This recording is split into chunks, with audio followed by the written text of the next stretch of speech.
دو بندے ایسے تھے صحابہ میں جن کو حضرت عمر اٹھ کے ملتے تھے، اور جب یہ دو لوگ آتے تھے تو عمر اپنی جگہ پہ بٹھاتے، ایک حضرت خباب اور دوسرے سیدنا بلال۔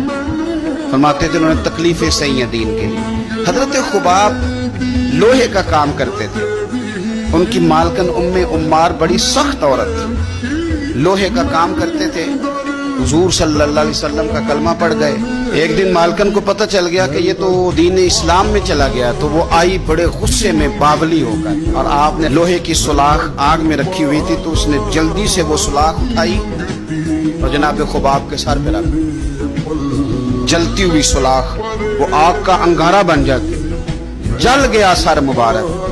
بڑی تکلیف میں آئے میرے رسول پاک صلی اللہ علیہ وسلم کے حضور، عرض کی حضور میں تکلیف میں ہوں، میرے لیے دعا فرمائیں۔